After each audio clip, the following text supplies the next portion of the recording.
નમસ્કાર દર્શક મિત્રો, હું છું વૈશાલી પોબારુ. આપ જોઈ રહ્યા છો SD news Gujarati. Reporter Jayesh Prajapati સાથે અંકલેશ્વરથી. તો કરી એક નજર આજના મુખ્ય સમાચાર પર. અંકલેશ્વર નગર સેવા સદન દ્વારા દબાણ દૂર કરવાની કામગીરી હાથ ધરવામાં આવી હતી, જેમાં મુખ્ય માર્ગને અડીને કરાયેલા ગેરકાયદેસર દબાણો દૂર કરવામાં આવ્યા હતા. અંકલેશ્વર શહેરમાં ટ્રાફિકની સમસ્યા દિન પ્રતિદિન વહીવટી તંત્ર માટે માથાના દુખાવા સમાન બનતી જઈ રહી છે.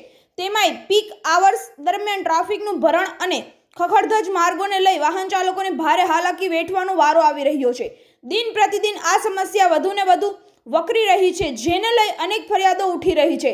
ત્યારે અંકલેશ્વર શહેરમાં મુખ્ય માર્ગને ઉપર કરાયેલ ગેરકાયદેસર દબાણોના કારણે ટ્રાફિકને અસર થતી હતી, જે અંગેની અનેક ફરિયાદો નગર સેવા સદનને મળી હતી. ત્યારે સ્વચ્છતા હી સેવા અભિયાન અંતર્ગત આજ રોજ દબાણ દૂર કરવાની કામગીરી હાથ ધરવામાં આવી હતી. નગર સેવા સદનના મુખ્ય અધિકારી કેશવ કલોડિયાની સૂચનાથી 35 કર્મચારીઓની 2 ટીમ બનાવવામાં આવી હતી. આ 2 ટીમો દ્વારા શહેરના વિવિધ વિસ્તારોમાં મુખ્ય માર્ગને અડીને ઊભા કરાયેલ ગેરકાયદેસર દબાણો દૂર કરવામાં આવ્યા હતા. ખાસ કરીને અંકલેશ્વરના સ્ટેશન વિસ્તારથી હસ્તી તળાવ અને ચૌટા નાકાના તમામ વિસ્તારોમાં આ ઝુંબેશ સાથ ધરાઈ હતી અને મુખ્ય માર્ગે અડીને ઊભા કરાયેલ દબાણો દૂર કરવામાં આવ્યા હતા.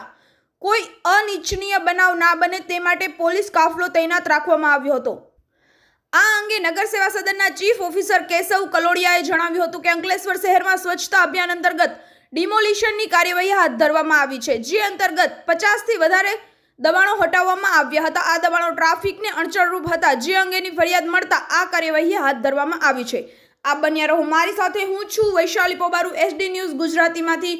રિપોર્ટર જયેશ પ્રજાપતિ સાથે અંકલેશ્વરથી. વધુ સમાચારો જોવા માટે જોડાયેલા રહો SD ન્યૂઝ ગુજરાતીમાં.